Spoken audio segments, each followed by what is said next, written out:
As you know, for the past 4 consecutive months, we've been going through inflation with an inflation rate north of 7% for the first time since 1982. You both have experienced this before, from 1970 to 1975, at a time where your portfolio took paper losses, and yet you made some of the best investment choices of your life. Reflecting on that, my question is, if you had to pick one stock to bet on, You kind of snuck up on us there for a second. and be resilient in the inflation, which would you choose? And what specifically enables that stock to do very well and might very likely be a difficult market? Well, I'll tell you something even better than that one stock. Maybe we'll get to one stock, but the best thing you can do is to be exceptionally good at something.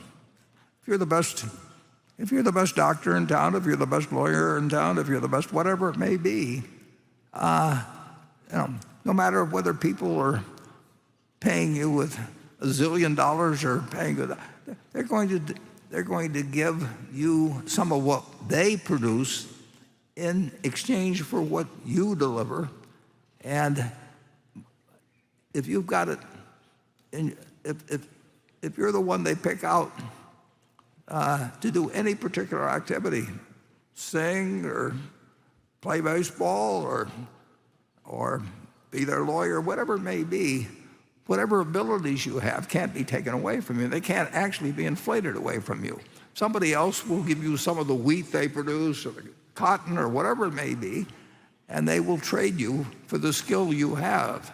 So the best investment by far is anything that develops yourself. And again, it's not taxed, so that's what I would do. I got some advice for you too. When you have your own retirement account and your friendly advisor suggests you put all the money into Bitcoin, just say no.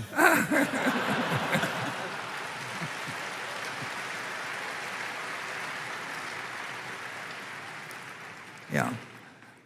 Nobody can take away from you the talent you have. I mean, and the truth is that the world will always be willing.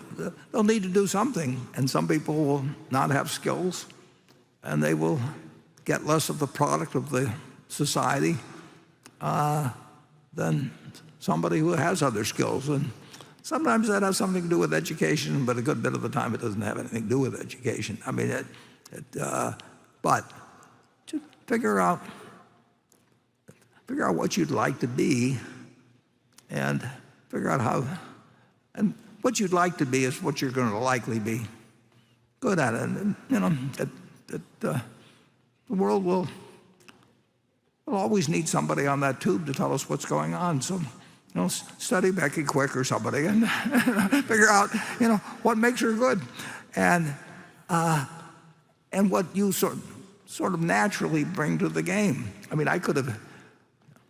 Who's the guy that says you got to spend 10,000 hours doing this or that? And then Malcolm Gladwell. Malcolm Gladwell, would say just spend 10,000 hours on something. Well, I could have spent 10,000 hours trying to become a heavyweight boxer, but I don't think I'd have felt very good at the end of the 10,000 hours. I mean,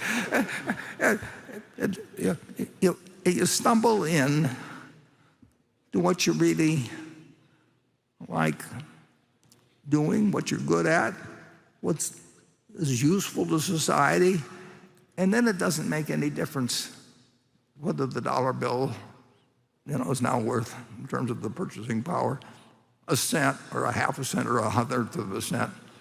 If you're the best doctor in town, they'll bring you chickens, whatever they may do, but they can't take it away from you. And my guess is that if you've come to 5 meetings, you've got a very good future ahead of you. I mean, that shows it. It self-selects. I mean,